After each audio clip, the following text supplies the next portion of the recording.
Good afternoon of the European Donald Tusk. Dear guests, welcome to the Konrad-Adenauer Foundation, and I welcome all those who are following us via the website, Facebook or YouTube Live. This is an introduction as compared to previous events indicate that the Tusk Day, which has come almost to end, has been taking place for the 13th time. This is nothing unusual.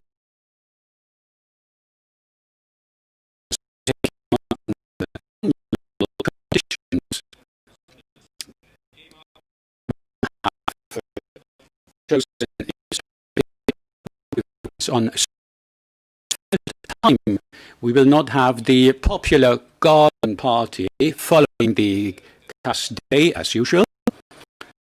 The thing is that we cannot, as usually in previous years, several people are not given the opportunity to meet and to talk about the topics announced and unannounced. For the first time, the Adenauer Tusk Day takes place by digital means, virtually. For the first time, we have our own TV station, which we have installed,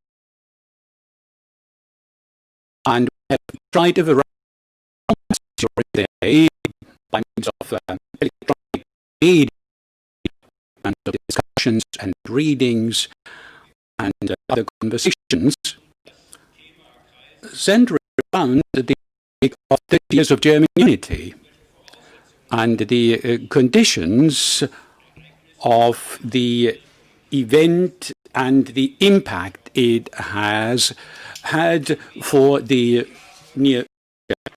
If we talk for the first time and not for the last time about 30 years of German unity, we are looking back to one generation. Many people who are especially present here today at the Academy know that event only from history books, as I have learned about World War I from history books. Of course, these are much less pleasant events. However, all of us are certainly aware that whenever we talk about Germany's unity and Europe's unity as well, we are not talking about a routine process in our history, but about the most spectacular, peaceful transformation in the history of Europe and certainly in the history of Germany. And as much as we consider these events as natural, they are not natural, or they were not natural over the years, over the many years, and I have to recall those days myself. Sometimes these events were almost considered to be impossible. However, they did happen in the end, which has to do with a lot of things and people who we would like to remember as well today. I would like to mention two of them especially today, Konrad Adenauer and Helmut Kohl. During all the years when apparently there was no recognizable possibility of overcoming Germany's division and Europe's division, Konrad Adenauer, then Federal Chancellor, and by the way, the first chairman of this CDU of over many years, has upheld this commitment not only rhetorically, as it was also laid down in the preamble of our Constitution, which I'd like to highlight with a quotation of the year of 1966, when Konrad Adenauer was still the chairman of the party, but he was not in the chancellery anymore. That happened 3 years after the construction of the Berlin Wall. That was the climax of the Cold War.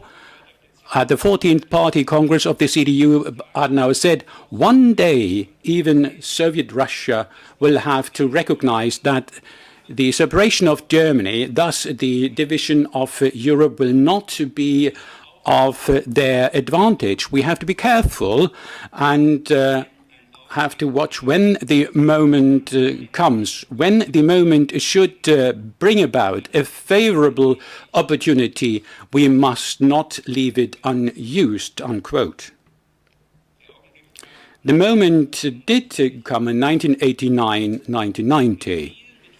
It had to do a lot with changes in our neighboring countries as well, especially in Poland, the country whose minister-president was here, Donald Tusk. And the fact that we have seized this historic chance, and that we were able to seize it, has essentially to do with Helmut Kohl, whose 90th birthday we commemorate this year, also at this event of the Adenauer Foundation this afternoon, because Helmut Kohl did not only cling to the conviction that the restoration of Germany's unity is a common responsibility of his and future generations, but he did know, and he tailored his policy accordingly, that this unification is only possible in the process of European unification. He always understood that the German unity does not end at the Elbe, and the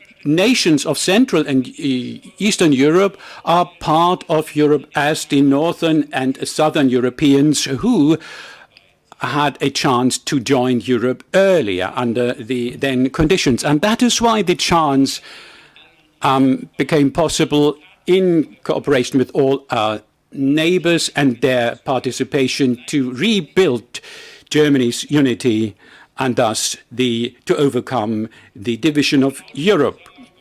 So exactly this context we would like to look into, and it is no mere coincidence that for the well-known reasons, there are limited seats and space, and that is why we have invited only young people who were born in 1989 and later.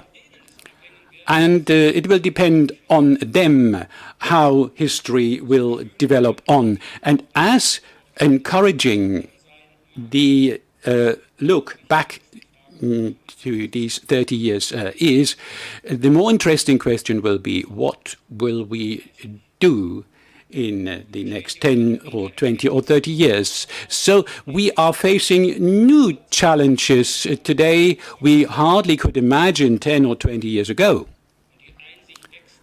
And the recognition, the appreciation of the truth will grow, that solutions can only to be found by cooperation among European states and not in isolation, and that now and then, however, an annoying gap is caused. And these are the things we'd like to discuss tonight, and I have the pleasure of thanking the Federal Chancellor and that the chairman of the EPP group are available tonight for our discussion.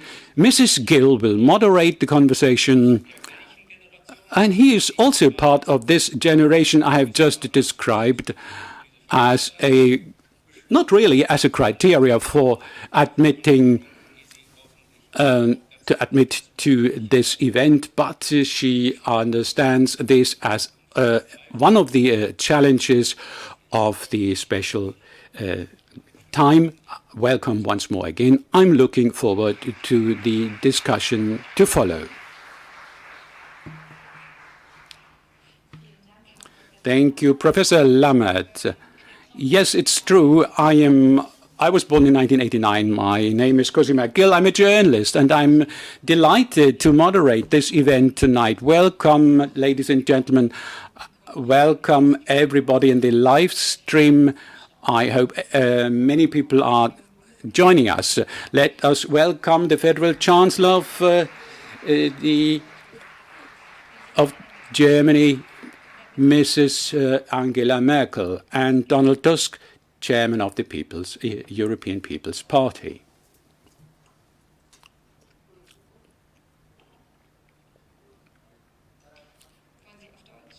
Would you like to talk in German? No. I just wanted to know whether he will speak in Polish or English, whether I will have to use the translation device or not. Wonderful. The discussion is entitled 30 Years of German Unity in Germany, in Europe and in the world. And I would like to start with the question, Federal Chancellor, I'd like to know how do you assess the situation of Germany 30 years after its unification?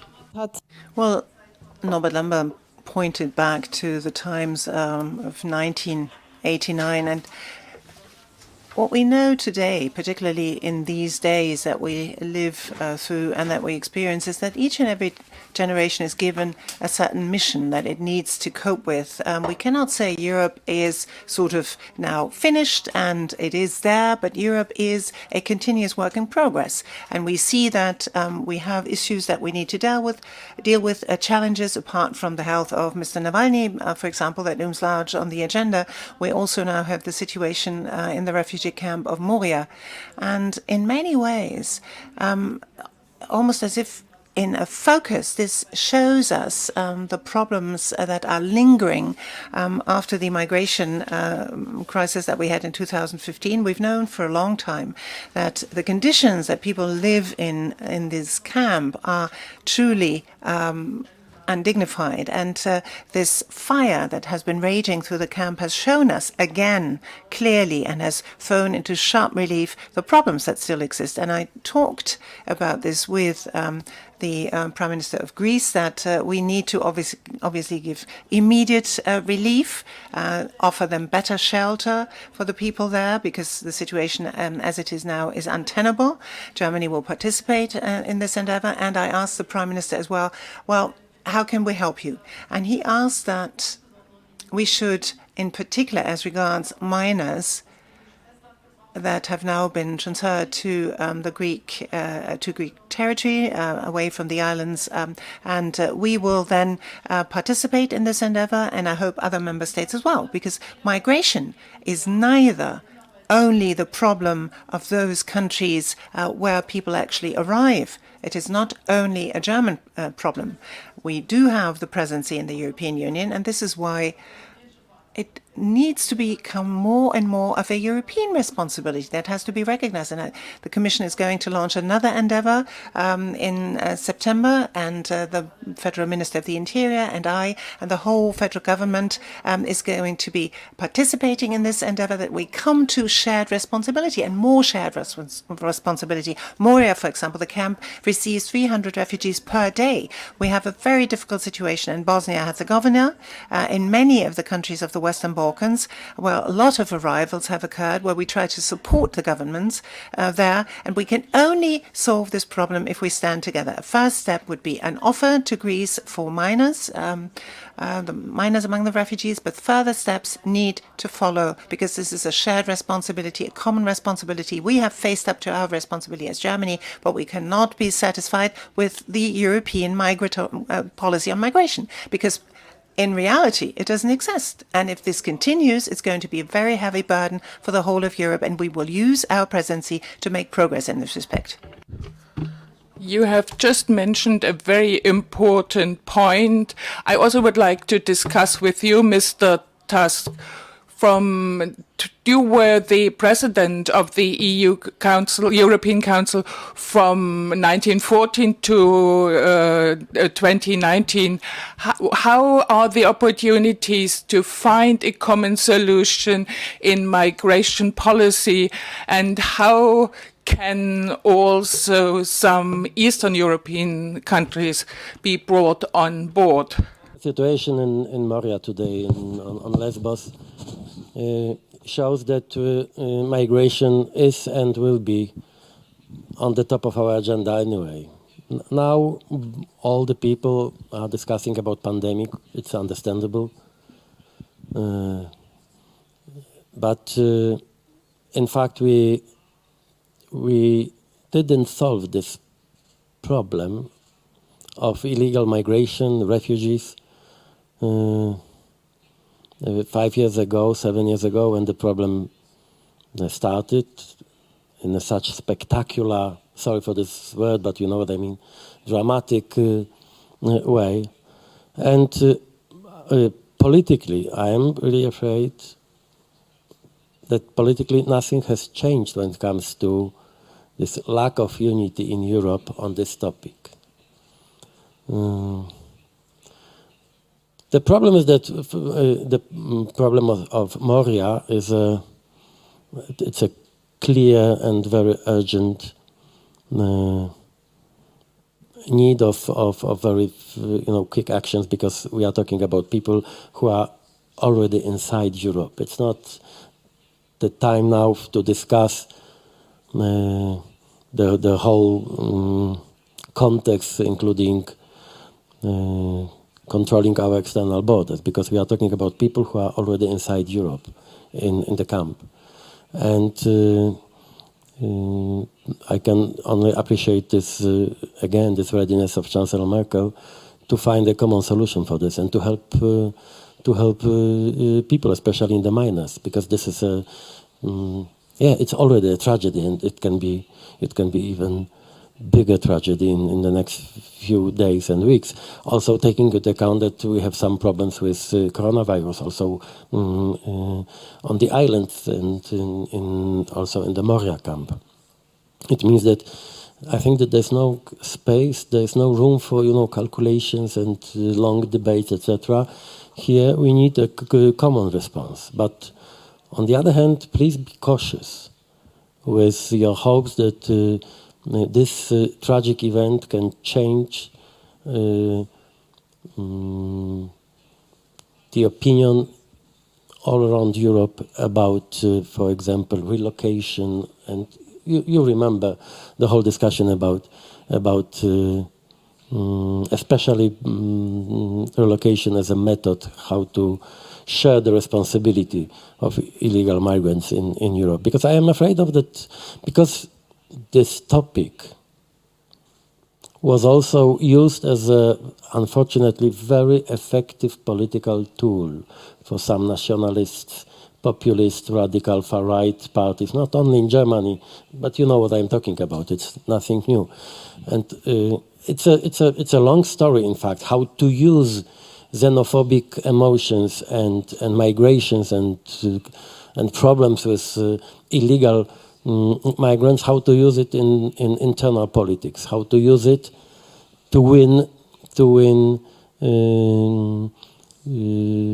the elections, to use it to manipulate people.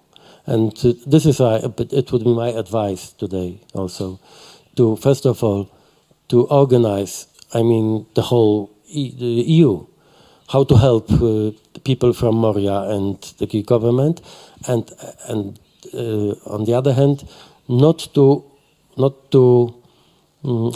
how to avoid the trap of this discussion about relocation. This is it would be my advice today. Vielen Dank für Ihre Einschätzung da, Frau Bundeskanzlerin. Thank you very much for this assessment. Germany is still holds the EU presidency by the end of the year. What do you want to start? What is on top of your list? Schon noch das Thema. Well, at the very top of my agenda is still migration, although I know that it is anything but certain that we will be able to solve this problem. But Horst Seehofer and the ministers for home affairs of the European Union and also the Commission, Ursula von der Leyen, have every intention that we don't come to a situation where every day we have to decide whom we can save with search and rescue missions, which small island, and they are small islands, will be willing to take up refugees. I mean, that is the sort of problem that we want to solve generally. And the second problem, obviously, is the COVID-19 problem. We need a recovery fund. We will have to negotiate this with the European Parliament. It will not be easy. And we need a budget. We need the MFF in this situation. And we will also have an extraordinary European Council meeting in a short while, where two issues will be loom large on the agenda and where Europe has to speak with one voice: the relationship with China and the relationship with Turkey. Both of these are very complicated, very complex issues, and unfortunately, here too, we cannot guarantee that we have one common position and that Europe speaks with one voice. So we have quite a lot on our plate right now. And climate protection, obviously. The Commission will put on the table a new target for 2030. Probably 25% of CO2 reductions will be included in this proposal, and we will then have to adopt this in the European Council. And we obviously, all of us, want to be the first continent that is climate neutral in 2050. So we do have to, again, enhance our policies and our targets. That will not be easy. Klimawandel, das sind zwei Themen, die eben einfach zeigen, dass wir in Zeiten globaler Herausforderungen leben. Trotzdem gibt es viele Länder, die auf einen nationalistischen Alleingang setzen. Mich würde von Ihnen beiden gerne auch die Frage zuerst an Sie, Herr Tusk, interessieren. Wie können wir globale Herausforderungen im Moment am besten meistern und angehen? First of all, we have to be as tough as possible and as clear as possible that this desire to reorganize the European political scene into the far right, very illusionary vision. I mean that, and I think it's quite clear that it is an illusion, that nationalistic and more authoritarian political system are better prepared for such challenges like pandemic or climate. In fact, all the global most demanding challenges need a global answer. It means that the only reasonable and responsible answer for these challenges, but also migration, undoubtedly, need stronger international cooperation, not xenophobic nationalistic obsession. And unfortunately, we have a very dramatic and cruel proofs for this. I mean, this my country first approach was one of the biggest mistakes of President Donald Trump in the beginning of the pandemic in the United States. Yeah, today, unfortunately, he can say America first, but in the ranking of cases and deaths. Yeah? Because nationalism and authoritarianism, this is not an answer for anything, and for sure not for these modern current challenges and crises. Frau Bundeskanzlerin, die Frage würde ich gerne auch noch an I would also like to ask the question to you. zurück. Well, casting back 30 years ago, we thought at the time that freedom was on the move, that multilateralism was the right answer to the challenges of the future. We have the European Union. We were able to enlarge it. And the European Union is, after all, a very important and very unique multilateral project. Over the past few years, and that has been going on for quite some time, we have had to acknowledge that more and more countries say, oh, multilateral organizations are not really perfect. The United Nations isn't perfect. It's a flawed organization. Am I not better able to solve my own problems on my own? And that's a very dangerous tendency. And I try to sort of stand up against this. I know that we have to recognize that there have been setbacks, but I think that has been, after all, the lesson of the Second World War, that we have to do things together to meet the challenges of the future on this planet. And I think it would be a very depressing thing if 30 years after that we have regained freedom for Europe, we draw the wrong conclusions. But still, it seems as if the challenges these days seem to be so complex and so complicated to many countries that they feel that they are better off going it alone. And for Europe, 2.3 billion Chinese or Indians are what we have to face. And in order to hold our own and be at the same level with them, we have to stand together. And obviously the flawed United Nations, I think it's better that we look for better solutions. For example, the Sustainable Development Goals, the whole world has subscribed to them. And that's a good thing. It's better, really, and more realistic that in this way we can achieve them than go in it alone. But it's also realistic to say not the whole world shares this view. And the dangers of this pandemic, again, has been fueled the flames of people who think that, but we can better do it on our own. And this generation of that is represented by the audience here, well, I can tell you, it asks a lot of courage from you. You have to now make a decision. You can no longer adopt a neutral, sitting on the fence position. You have to decide, am I for multilateralism in this world, or am I only interested in my country first? I believe in win-win situations. Each and everyone can benefit from that, but this is certainly not an uncontested view. Others think rather differently. Let me also discuss security policy. I had an interview with an American general, and he said that at security conferences, sometimes he has the feeling that Germany would not live up to its role and would dwarf itself. 30 years after German reunification, isn't it the time now to take on more responsibility at the international level? Deutschland. Well, I think that Germany, because of its historical experience of guilt, of National Socialism, and also because of the historical experience that, after all, the United States and others stood by our side and helped us in shaping German unification, that we perhaps think that we ought to sort of somehow be more reticent, and that in the end somebody will come and save us. And I think quite rightfully so.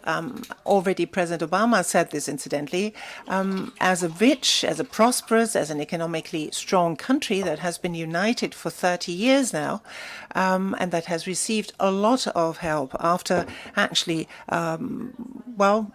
bearing this tremendous historic guilt, let me just remind you of the Marshall Plan, should be ready to do more for our defense. But we can say that we don't think that military expenditure is the only panacea to solve all of the problems of the world, that also spending money on environment, spending money on development cooperation is also important. But obviously, we cannot sort of leave defense expenditure completely aside. One also has to say, one has to have some kind of potential of deterrence, because others who are maybe more aggressive will otherwise not be dissuaded from using force. But I think we're not really making ourselves smaller than we actually are, but sometimes perhaps we think we're safer than we actually are of others stepping in to help us.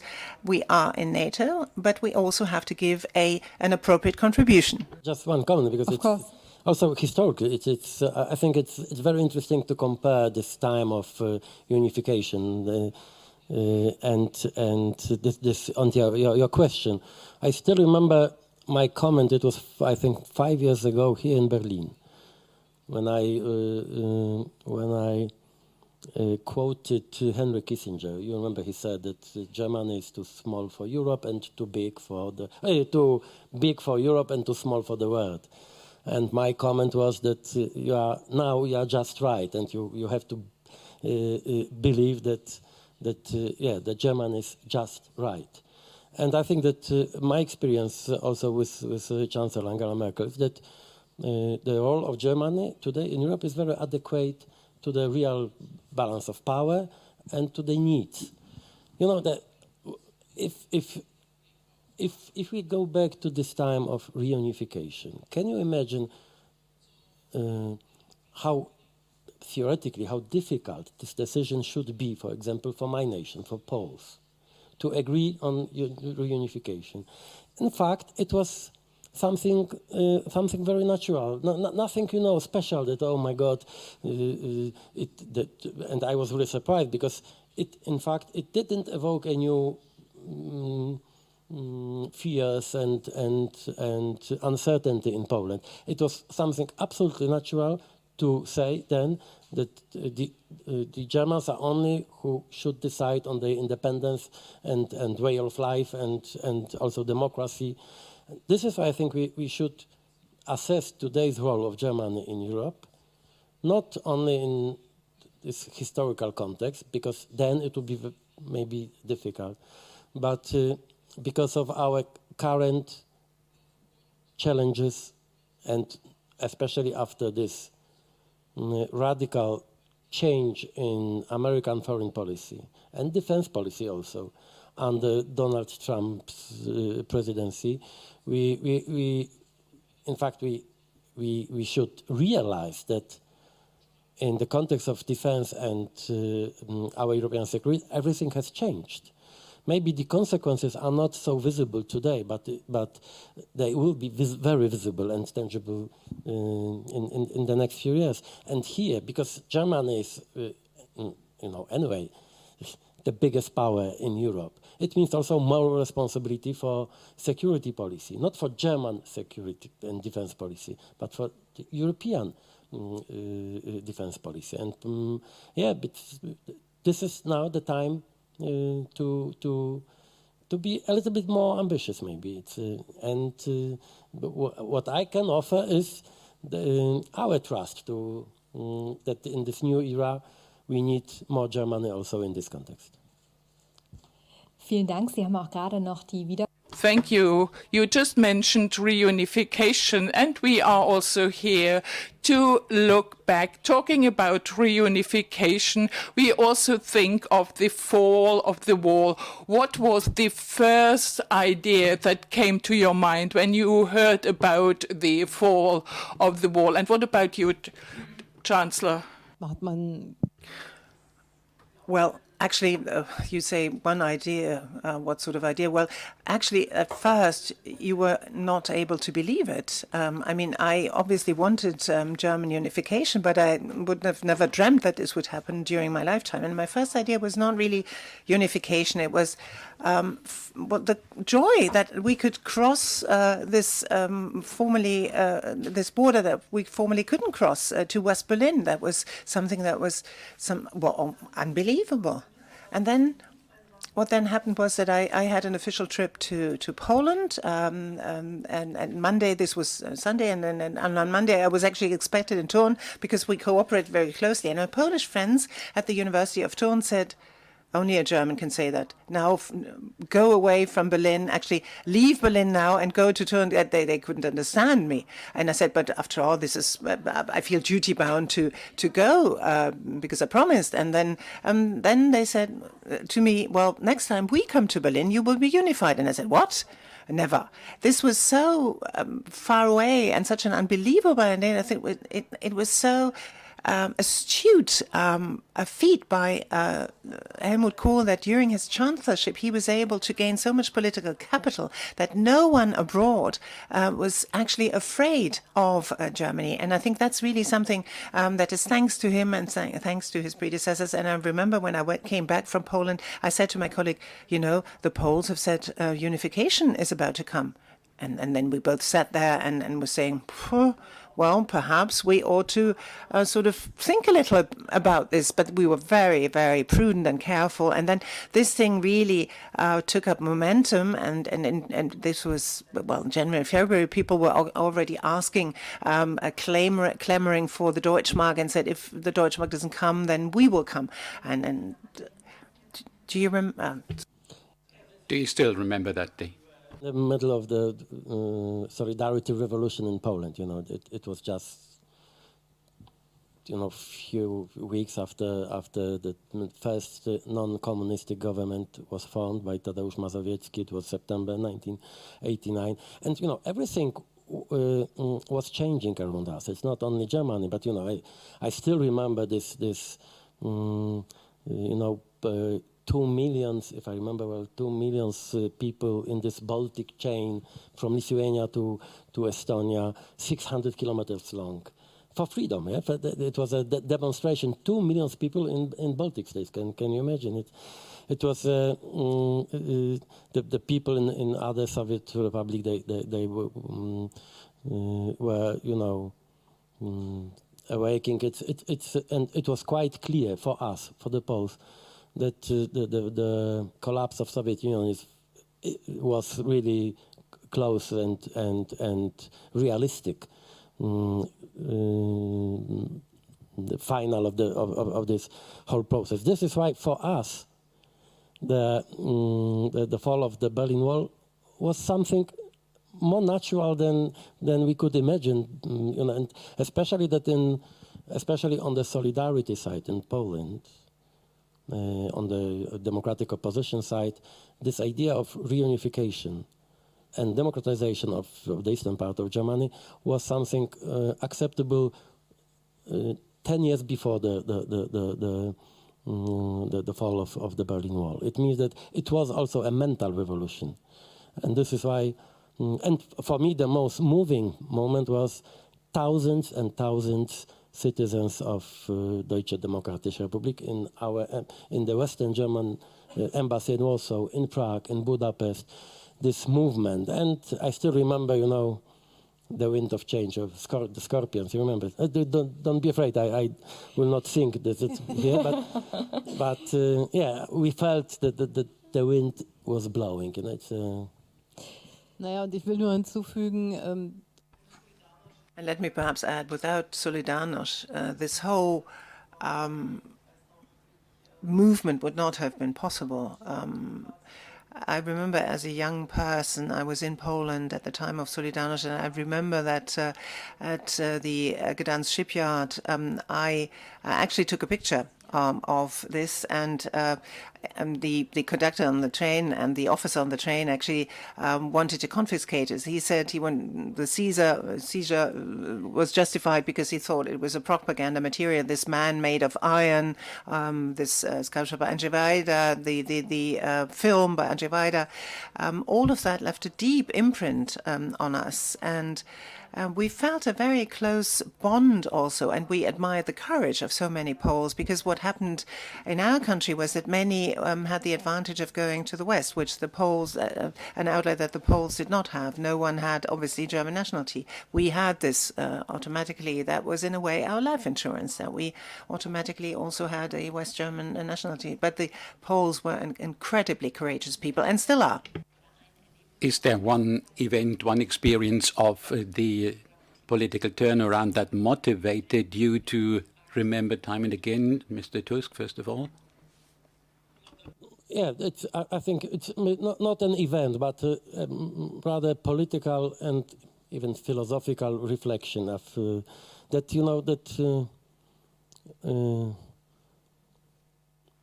That impossible can become possible. I mean, nothing is impossible if you have. Of course, you need a little bit of luck, of course. But first of all, you have to be courageous. If you are determined enough, if you can count on your neighbors or your friends, if you believe in solidarity as a life philosophy, then everything is possible. And I think that the reunification of Germany. This is something like this. It was impossible theoretically, politically, geopolitically. Maybe the nicest part of the story is that if our leaders then in 1989, outside Germany, I mean Poland, in the UK, in France, if only the geopolitical calculation they had in mind, then the reunification maybe would be not possible. But at this time, it was quite clear that not geopolitical calculation, but the values like freedom, and also solidarity and courage, sometimes are much more important than business-oriented thinking or calculation. And this was the time when we really believed in values, not only like today sometimes talk about it. Ja, also ich würde auch sagen, dass. Well, I would also say that change is always possible, and change can mean something good.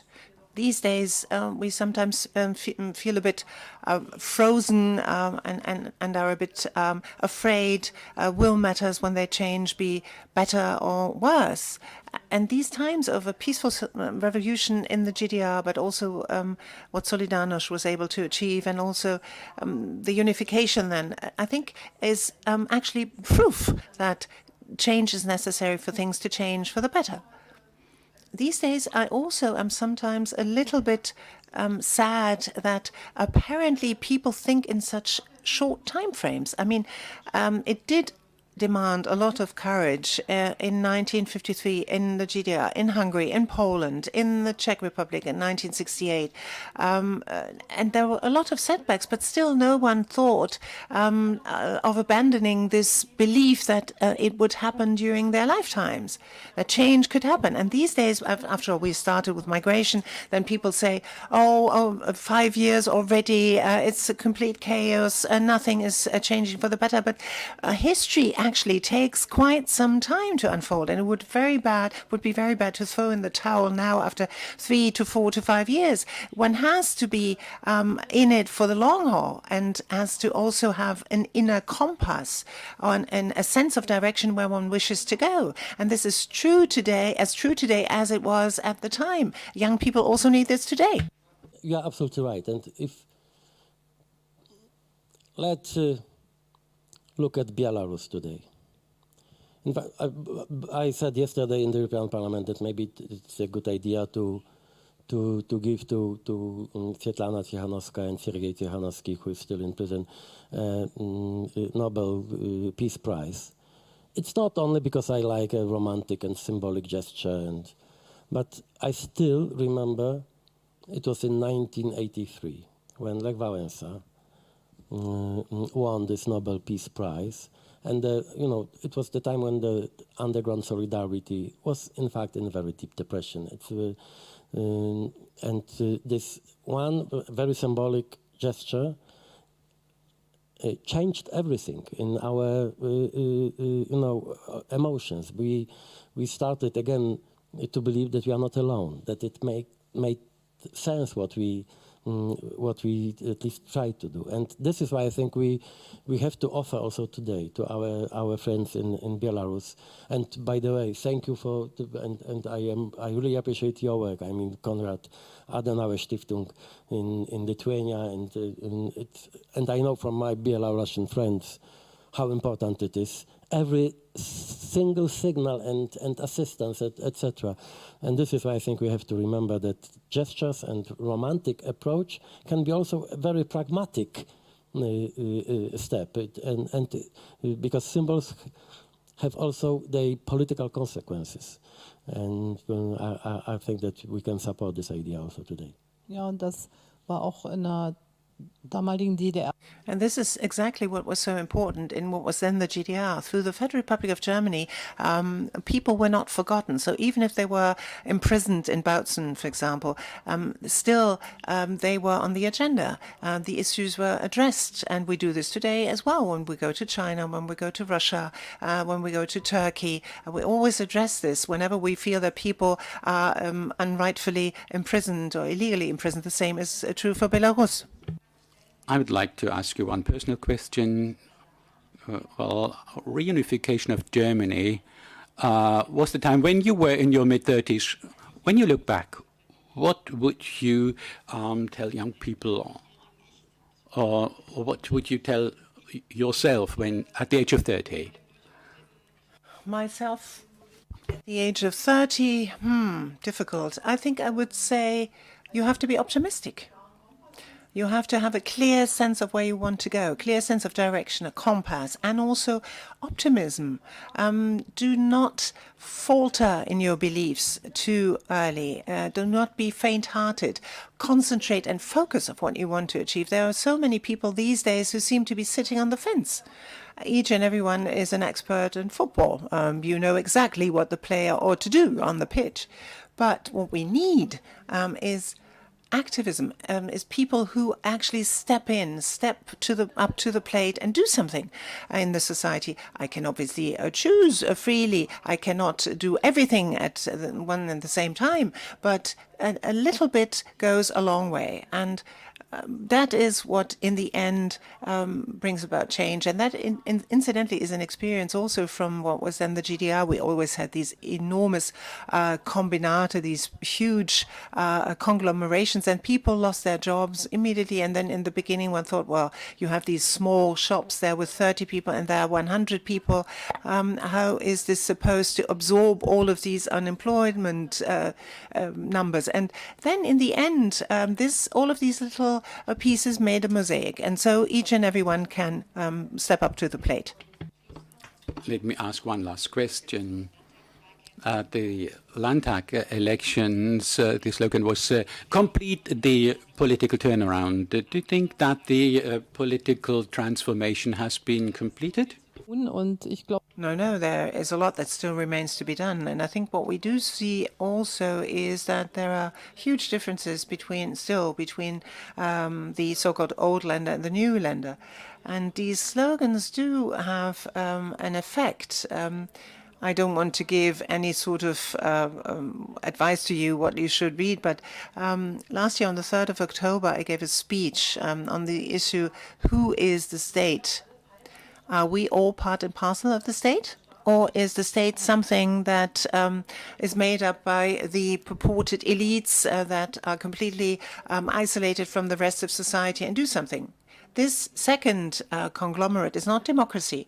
Democracy lives off people being voted out of office, that they can be voted out of office, that each and everyone has the same rights, even though this may not be felt by each and everyone, but basically that needs to be the guiding principle, and that you have the people on the one hand and the elite that is governing the people. That's the beginning of the end. So we have to stand up resolutely against this view, but one also has to do this, has to stand up resolutely against it. I think too talkative person, Angela, you know me. It's not. No, it's me. not. You will have not a problem, not at all. But just one remark, because from our point of view, I mean, not only the Poles, but the whole region, the reunification of Germany was also the first step and maybe the most important condition for enlargement, the European enlargement. It means also this chance to fulfill our dreams about the presence of Poland in the European community. And today, we witness something different. I mean, shrinking of Europe. We are in the end of the process of negotiations with Brexit. Do you know why reunification was possible? Because the main actors, including Gorbachev, they were honest, they were reliable, and serious. If you want to achieve a good agreement, even if close to impossible, but a good agreement, you have to be serious, honest, and frank, and reliable. And this is my dedication to Boris Johnson today. If you want to achieve a good agreement, if your goal is not no deal scenario, you have to be serious, frank, and reliable. And this idea, of breaking the international law as a method, this is a disaster, I should say, and of course maybe no one was lying during the negotiations at that time. It means that, dear Boris, stop lying. Also, if you want to achieve a good compromise for all parties or for all sides. Ich würde mit Ihnen gerne hier noch lange weiter diskutieren.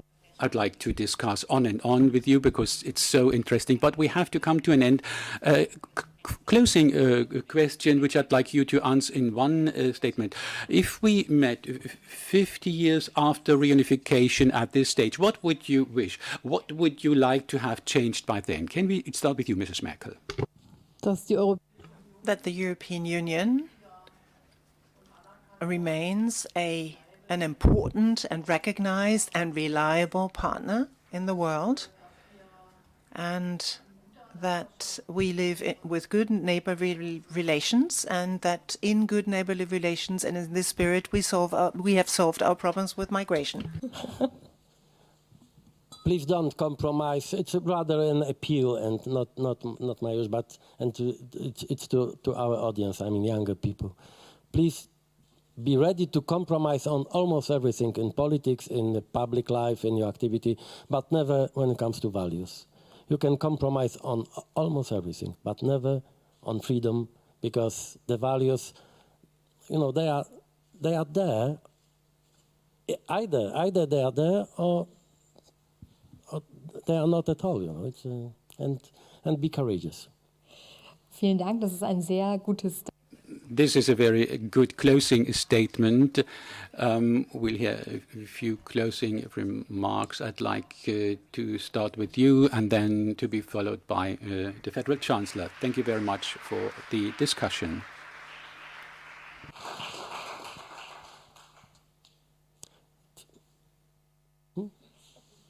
Yeah, in fact, I did it, you know. You should have the last word. No. Nein. Oh, sorry. No. Nein. Also, ich möchte erstmal danken für diese Diskussion. No, thank you first and foremost for the possibility to have this discussion. And let me impress upon you that never forget that you are born at a time where for a very long time we've enjoyed peace and also freedom. And both belong together. So please do not accept compromises as regards these values. In history, this is an incredibly valuable gift, and it is very, very unusual. It is not a matter of course. It is actually extremely unusual if you look at past history. So please nurture this, cherish this situation as is. It is, as I said, anything but perfect.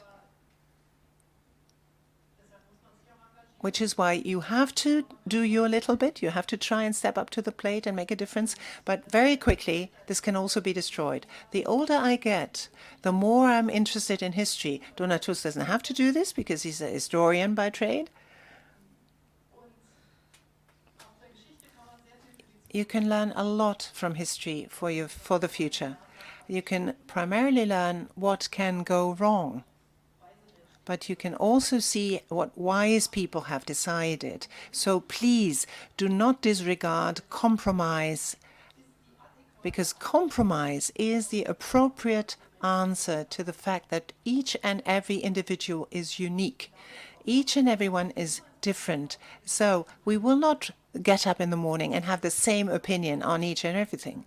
So if we want to do something together, compromise is a necessary precondition, a prerequisite for camaraderie and for a peaceful coexistence. And this is why we should not actually strike a compromise over values, over basics,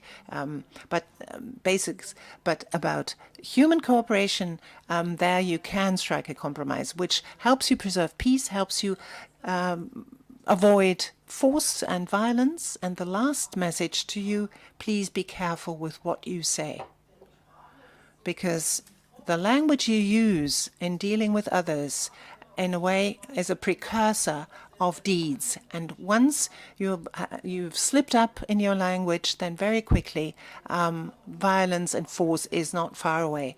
And prudent use of language due to the digital media, due to the social media, has not exactly become easier. And this is why you ought to be very careful with how you use your language and what words you use.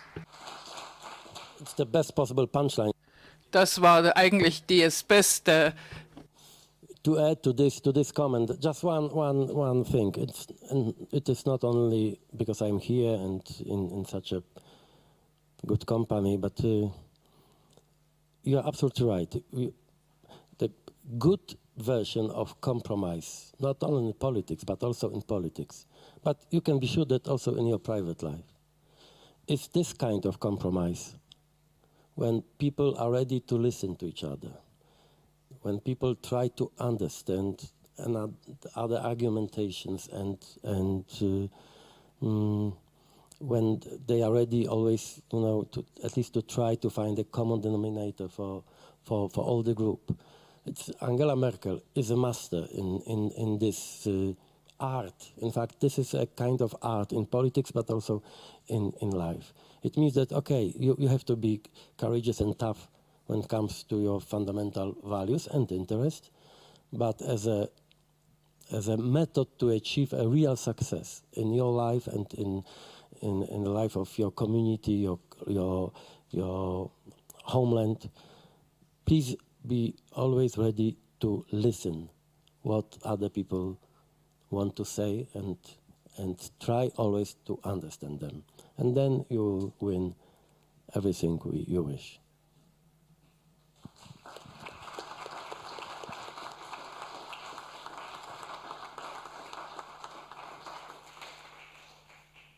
Vielen Dank an Sie, liebe Frau. Thank you, Chancellor. Thank you, Mr. Tusk. Thank you to the audience. And this brings our discussion to an end. Enjoy the rest of the evening.